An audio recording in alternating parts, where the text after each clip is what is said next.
Assembly എത്തിയിട്ടില്ല. ഇപ്പോൾ എത്തി എന്ന് പറയുന്ന നിങ്ങളെപ്പോലുള്ള ഒരു പുകമറ സൃഷ്ടിച്ച് അവർ ഇവരെന്ന് പറഞ്ഞ് അവസാനം വാർഡ് പ്രസിഡന്റുമാരെ വരെ നിങ്ങൾ അവതരിപ്പിക്കുന്നുണ്ട്. അതൊക്കെ നാണക്കേട് ഞങ്ങളുടെ ഇടയിൽ തമ്മിൽ തല്ലാണെന്ന് വരുത്തി തീർക്കാൻ വേണ്ടി മാത്രം ചെയ്യുന്ന പരിപാടിയാണ്. ഒരിക്കലും ഈ നേരം വരെ ഉണ്ടായിട്ടില്ല. ഉണ്ടാകുമ്പോൾ 100% നിങ്ങൾ അറിയിക്കുന്നതായിരിക്കും. ഇന്ന് വരെ ഇവിടെ ഏത് അസംബ്ലിയും പാലക്കാട് ജില്ലയിൽ ആലോചിച്ചിട്ടില്ല, എടുത്തിട്ടില്ല. ഈ രാഹുൽ മാങ്കൂട്ടത്തിൽ അന്വേഷണ ഉദ്യോഗസ്ഥരോട് ഇവിടെ താൻ സ്വതന്ത്രനായി മത്സരിക്കും, അങ്ങനെയാണെങ്കിലും ജയിക്കും എന്ന് പറഞ്ഞതായിട്ട് വാർത്തകൾ വന്നിരുന്നു. നിങ്ങൾ അങ്ങനെ വിചാരിക്കുന്നുണ്ടോ? എനിക്ക് തോന്നുന്നില്ല. അയാൾ അങ്ങനെ ഒരു പറയാൻ സാധ്യതയില്ല. അയാൾ എന്തൊക്കെ തന്നെയാണെങ്കിലും ഒരു അങ്ങനെയുള്ളൊരു ചട്ടത്തരത്തിലേക്ക് അയാൾ നീങ്ങില്ല, ചെയ്യില്ല, പറയില്ല എന്ന് വിശ്വസിക്കുന്നു. പിന്നെ അയാൾക്ക് പറയാനുള്ളതും സ്വാതന്ത്ര്യം അദ്ദേഹത്തിനുണ്ട്. കാരണം അദ്ദേഹത്തിൻ്റെ കൺട്രോളും പാർട്ടിൻ്റെ കയ്യിലല്ല. ഒരു വ്യക്തി എന്ന നിലയ്ക്ക് അദ്ദേഹത്തിന് പറയാനുള്ള അവകാശമൊക്കെ ഉണ്ട്. പക്ഷെ അയാൾ അതൊന്നും ചെയ്യാൻ സാധ്യതയില്ല എന്നാണ് എൻ്റെ വിശ്വാസം. രാഹുൽ മത്സരിച്ചാൽ അത് കോൺഗ്രസിനും UDF-നും ഒരു തിരിച്ചടിയാവില്ലേ? ആര് മത്സരിച്ചാലും കോൺഗ്രസിന് ഒരു കണ്ട് കോൺഗ്രസിൻ്റെ സീറ്റാണത്, UDF-ൻ്റെ സീറ്റാണ്. അങ്ങനെ ഞങ്ങൾ ആരും തള്ളിക്കളയുന്നില്ല. ആരും കോൺഗ്രസുമായിട്ട് യോജിച്ച് എല്ലാവരും മുന്നോട്ട് പോകുക എന്നാണ് ഞങ്ങൾ ആഗ്രഹിക്കുന്നത്. പിന്നെ ആരും ഭിന്നിച്ചു പോകരുത് എന്നാണ് ഇപ്പോഴും ആഗ്രഹിക്കുന്നുണ്ട്. രാഹുൽ മാങ്കൂട്ടത്തിൽ സ്വതന്ത്രനായിട്ട് മത്സരിക്കുമോ എന്നുള്ള ചർച്ചകൾ വലിയ തോതിൽ പുരോഗമിക്കുന്നുണ്ട് പുറത്ത്. കാരണം UDF-ൻ്റെ സ്ഥാനാർത്ഥി പട്ടികയിൽ രാഹുൽ മാങ്കൂട്ടത്തിൽ ഉണ്ടാവില്ല എന്നുള്ള കാര്യവും ഇപ്പോൾ അത് നമുക്കാർക്കും ഉറപ്പിക്കാൻ സാധിക്കില്ലെങ്കിലും അത് ഏറെക്കുറെ അങ്ങനെ ആയിരിക്കും സ്ഥിതിഗതികൾ എന്ന് നമുക്ക് വിലയിരുത്താൻ കഴിയും. അവിടെ ഇനി മേ ബി എന്തെങ്കിലും മിറാക്കിൾ അത്ഭുതങ്ങൾ സംഭവിച്ചാൽ ഒരു പക്ഷേ പാലക്കാട് UDF സ്ഥാനാർത്ഥിയായിട്ട് രാഹുൽ മാങ്കൂട്ടത്തിനെ തന്നെ നമുക്ക് കാണാനും കഴിയും. ഇവിടെയുള്ള ചോദ്യം എന്ന് പറയുന്നത് അങ്ങനെ ഒരു സാധ്യത നമ്മൾ എല്ലാവരും ഉണ്ടാവില്ല എന്ന് കരുതാനുള്ള കാരണം എന്ന് പറയുന്നത് രാഹുൽ മാങ്കൂട്ടം പാർട്ടിക്ക് പുറത്താണ് എന്നുള്ളതാണ് ഇതിൻ്റെ പ്രധാനപ്പെട്ട കാര്യം. പാർട്ടിയിൽ നിന്ന് ഡിസ്മിസ് ചെയ്യപ്പെട്ട ഒരു വ്യക്തിയാണ് രാഹുൽ മാങ്കൂട്ടം. അതുകൊണ്ട് രാഹുൽ സ്ഥാനാർത്ഥി പട്ടികയിൽ ഉണ്ടാവില്ല. കാരണം ഒരു പാർട്ടി പുറത്താക്കിയ വ്യക്തി എന്താണെങ്കിലും സ്ഥാനാർത്ഥിയാക്കില്ലല്ലോ. പിന്നെ അതിന് എന്ത് വേണം? രാഹുലിനെ തിരിച്ചെടുക്കണം. അല്ലെങ്കിൽ പിന്നെ അവിടെ ഒരു ഓപ്ഷൻ രാഹുൽ സ്വതന്ത്രനായിട്ട് മത്സരിക്കുന്നു, അതിന് UDF പിന്തുണയ്ക്കുന്നു. ഇങ്ങനെ വേണമെങ്കിലാകാം. അപ്പോൾ അവിടെ ഈ ചർച്ച ഈ ഒരു കാര്യം ഇങ്ങനെ ഒരു ഫാക്ടർ നിലനിൽക്കുന്നത് കൊണ്ട് തന്നെ രാഹുൽ മാങ്കൂട്ടത്തിൽ സ്വതന്ത്രനാകുമോ എന്നുള്ള ചോദ്യങ്ങളാണ്, അല്ലെങ്കിൽ അങ്ങനെ ചില സംസാരങ്ങളാണ് പൊതുവെ നടന്നുകൊണ്ടിരിക്കുന്നത്. ഇപ്പോൾ കഴിഞ്ഞ ദിവസം നമ്മൾ തന്നെ പുറത്തുവിട്ട ഒരു കാര്യമുണ്ട്. ഈ കഴിഞ്ഞ 24-ാം തീയതി എന്ന് പറഞ്ഞാൽ അന്ന് ജാമ്യം വിധി പറയാൻ വേണ്ടി കോടതി 28 മാറ്റുന്നു. അതേ ദിവസം തന്നെ തിരുവല്ലയിലെ മജിസ്ട്രേറ്റ് കോടതി രാഹുലിൻ്റെ റിമാൻഡ് 14 ദിവസത്തേക്ക് കൂടി എക്സ്റ്റെൻഡ് ചെയ്യുന്നു. അന്ന് രാഹുലിൻ്റെ അഭിഭാഷകൻ ഈ ശാസ്തമംഗലം അജിത്ത് രാഹുലിനെ സന്ദർശിച്ചപ്പോൾ അന്ന് രാഹുൽ പറഞ്ഞ ഒരു കാര്യമുണ്ട്. മത്സരിക്കുകയാണെങ്കിൽ താൻ കൈപ്പത്തി അടയാളത്തിൽ മത്സരിക്കണം, സ്വതന്ത്രനാവാൻ സാധിക്കില്ല എന്നുള്ളൊരു കാര്യം. അപ്പോൾ ഇപ്പോൾ നമ്മൾ പലപ്പോഴും രാഹുൽ പാർട്ടിയിൽ നിന്ന് പുറത്താണെന്ന് പറയുന്ന നമ്മൾ, ഇതേ രാഹുൽ ജീവിതം എന്ന് പറയുന്നത് പാർട്ടിയാണ് അല്ലേ? അപ്പോൾ അവിടെ രാഹുൽ ഈ പാർട്ടി പുറത്താക്കി, പാർട്ടി സീറ്റ് നൽകിയില്ല. അതുകൊണ്ട് പാർട്ടിയെ മറികടന്നുകൊണ്ട് അയാൾ പാർട്ടിയിൽ നിന്ന് പുറത്താക്കിയത് കൊണ്ട് അയാൾ കോൺഗ്രസ്സുകാരനല്ലാതെ ആവുന്നില്ല. അവിടെ പാർട്ടിയെ മറികടന്നുകൊണ്ട് അയാൾ ഒരു മത്സര രംഗത്തേക്ക് വരുമോ എന്നുള്ള കാര്യം സംശയമാണ്.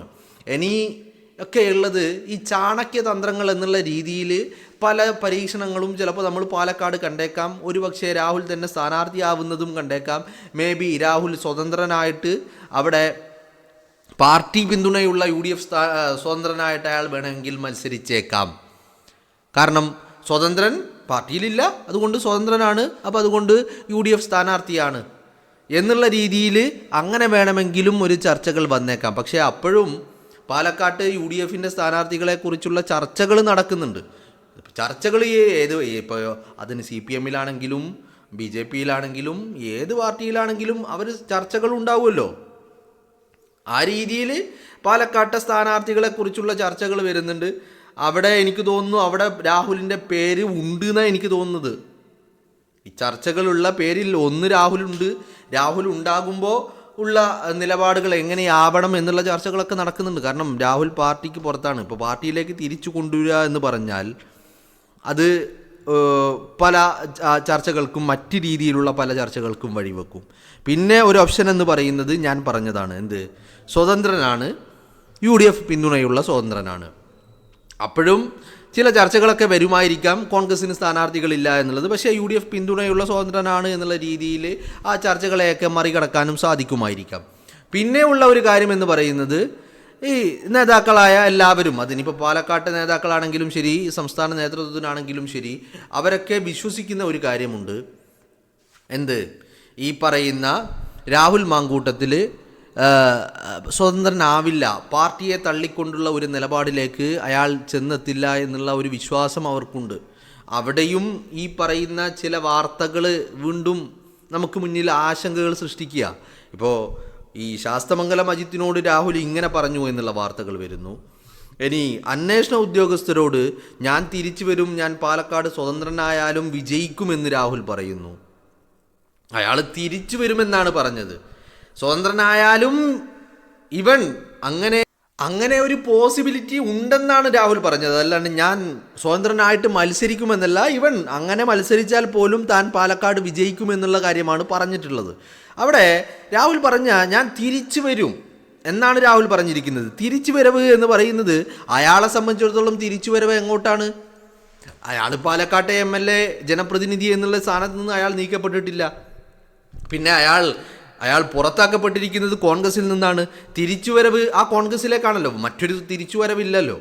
അപ്പോൾ പുറത്താക്കപ്പെട്ടിടത്തൊക്കെ, അല്ലെങ്കിൽ താൻ ഇറങ്ങിപ്പോയിടത്തേക്ക്, അല്ലെങ്കിൽ താൻ പുറത്താക്കപ്പെട്ടയിടത്തേക്ക് ഉള്ളതാണല്ലോ തിരിച്ചുവരവ്. ഇപ്പോൾ പാലക്കാട് ജനപ്രതിനിധി അല്ലെങ്കിൽ പാലക്കാടിൻ്റെ MLA എന്നുള്ള രീതിയിൽ ഒരു രീതിയിലും അയാൾ പുറത്താക്കപ്പെടുകയോ അയാൾ ഇറങ്ങിപ്പോവുകയോ ഒന്നും ചെയ്തിട്ടില്ല.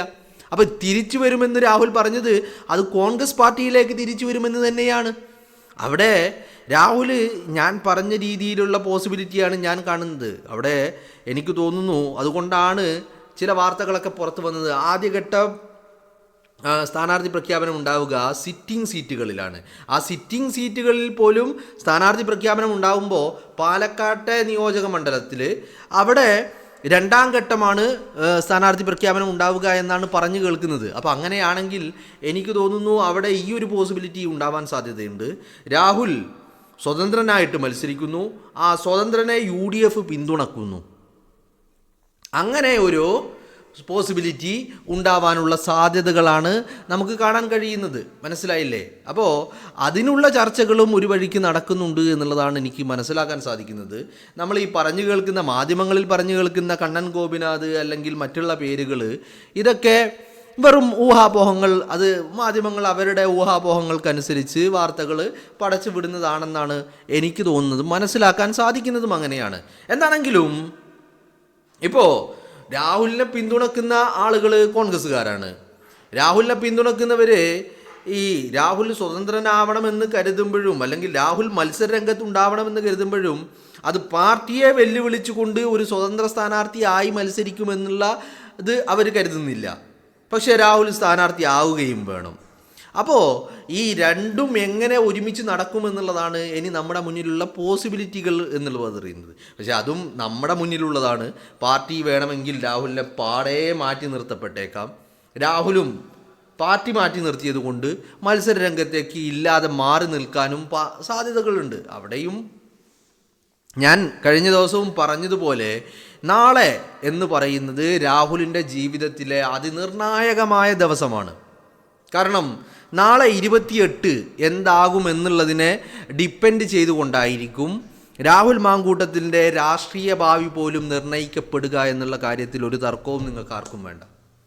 കാരണം ഇപ്പോൾ വന്നിരിക്കുന്ന 3 പരാതികളും നാളെ പല രീതിയിൽ പരിഗണിക്കപ്പെടുകയാണ്. മൂന്നാമത്തെ പരാതി രാഹുൽ മാങ്കൂട്ടം അറസ്റ്റ് ചെയ്യപ്പെട്ട പരാതി. അതിൽ രാഹുലിൻ്റെ ജാമ്യാപേക്ഷ നാളെ പരിഗണിക്കുക, വിധി പറയുക. പിന്നെ 1ഉം 2ഉം പരാതി, ഒന്നിൽ രാഹുൽ മാങ്കൂട്ടത്തിന് ജാമ്യമുണ്ട്, ഒന്നിൽ രാഹുൽ മാങ്കൂട്ടത്തിന് ഹൈക്കോടതി നോട്ട് ടു അറസ്റ്റും പറഞ്ഞിട്ടുണ്ട്. ഈ 2ലും വീണ്ടും, കാരണം ജാമ്യം നൽകിയ വിധിയെ അപ്പീൽ പോയിട്ടിട്ടുണ്ട് സർക്കാർ കോടതിയിൽ. അപ്പോൾ അതിൽ നാളെ ഒരു തീരുമാനമുണ്ടാകും. അതുപോലെ ഈ നോട്ട് ടു അറസ്റ്റ് പറഞ്ഞ പരാതിയിലും നാളെ ഒരു തീരുമാനം ഉണ്ടാകുമെന്നാണ് കരുതുന്നത്. അപ്പോൾ ഇതിൽ രാഹുലിന് തിരിച്ചടികൾ ഉണ്ടായില്ലെങ്കിൽ, ഈ 3 ഘട്ടങ്ങളിലും രാഹുൽ മാങ്കൂട്ടത്തിന് തിരിച്ചടികൾ ഉണ്ടായിട്ടില്ലെങ്കിൽ രാഹുൽ മാങ്കൂട്ടത്തിൻ്റെ നിർണായക ദിവസമായിരിക്കും നാളെ. അത് തിരിച്ചടി ആണെങ്കിലും അനുകൂലമാണെങ്കിലും പ്രതികൂലമാണെങ്കിലും അത് നിർണായകം തന്നെയാണ്. തിരിച്ചടിയില്ലെങ്കിൽ അവിടെ പിന്നെ രാഹുലിൻ്റെ മുന്നിൽ വലിയ പ്രതീക്ഷകൾക്കുള്ള വകയുണ്ട് എന്നുള്ളതാണ്. കാരണം ഈ തെരഞ്ഞെടുപ്പുമായി ബന്ധപ്പെട്ട് സ്ഥാനാർത്ഥിത്വവുമായി ബന്ധപ്പെട്ട് ഉള്ള ചർച്ചകളിൽ ഇടം പിടിക്കാൻ രാഹുലിന് സാധിക്കുമെന്നുള്ള കാര്യം ഉറപ്പാണ്. ഇനി അതല്ല, നാളത്തെ വിധികൾ രാഹുലിന് ഏതെങ്കിലും ഒന്ന് തിരിച്ചടിയായാൽ, കാരണം ഓഫ് കോഴ്സ് ഇപ്പോൾ ജയിലിൽ കിടക്കുന്ന പരാതിയിൽ രാഹുലിന് ജാമ്യം ലഭിച്ചു എന്ന് കരുതുക. അങ്ങനെ ലഭിച്ചാലും ഈ 1ഉം 2ഉം പരാതികളിൽ ഒന്നില്ലെങ്കിൽ ഇപ്പോൾ ജാമ്യം റദ്ദ് ചെയ്യപ്പെട്ടാലും, അല്ലെങ്കിൽ ഒന്നാമത്തെ പരാതിയിൽ രാഹുലിന് മുൻകൂർ ജാമ്യമില്ല എന്ന് കോടതി പറഞ്ഞാലും രണ്ടും പ്രശ്നമാകുമെന്ന് പറഞ്ഞാൽ അത് വീണ്ടും രാഹുൽ ജയിലിൽ തുടരേണ്ട അവസ്ഥയുണ്ടാകും. അത് രാഹുൽ മാങ്കൂട്ടത്തിനെ സംബന്ധിച്ചിടത്തോളം വലിയ തിരിച്ചടികൾ തന്നെയായിരിക്കും. അതാണ് ഞാൻ പറഞ്ഞത്, 28-ാം തീയതി എന്ന് പറയുന്നത് രാഹുൽ മാങ്കൂട്ടത്തിൽ രാഷ്ട്രീയ ജീവിതത്തിൻ്റെ ഗതി നിർണ്ണയിക്കുന്ന വലിയ ഒരു ഫാക്ടറായിട്ട് നാളത്തെ കോടതി നടപടികൾ, അത് പത്തനംതിട്ട ജില്ലാ മജിസ്ട്രേറ്റ് കോടതിയുടേതാണെങ്കിലും അല്ലെങ്കിൽ ഹൈക്കോടതിയുടേതാണെങ്കിലും ശരി, ഈ 2 കോടതികളുടെയും 3 കേസുകളിലായിട്ടുള്ള 2 കോടതികളുടെയും തീരുമാനങ്ങൾ അതിനിർണായകമാണ് എന്നുള്ളത് തന്നെയാണ്.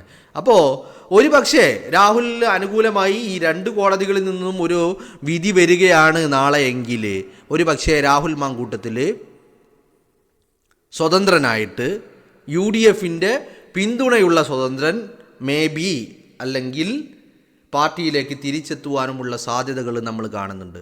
ഒരു കാര്യം കോൺഗ്രസ് നേതൃത്വത്തിന് നല്ല ഉറപ്പുണ്ട്, രാഹുലിന് ഇപ്പോഴും അയാളുടെ ജനപിന്തുണയെ മറികടക്കാൻ ഒരു രീതിയിലും ആർക്കും സാധിച്ചിട്ടില്ല എന്നുള്ള കാര്യം ഉറപ്പുണ്ട്. പിന്നെ ഈ പറയുന്ന നടപടിക്രമങ്ങളും പാർട്ടിയുടെ മാനദണ്ഡങ്ങളും ഒക്കെയാണ്. അവിടെയും കോടതിയുടെ ഇടപെടലുകളും കേസുകളും ഒരു വലിയ ഫാക്ടർ തന്നെയാണ്. അതാണ് ഞാൻ പറയുന്നത്, 28-ാം തീയതി എന്ന് പറഞ്ഞാൽ നാളെ രാഹുലിന് അതിനിർണായകമാണ് എന്ന് ഞാൻ പറയാനുള്ള കാരണം.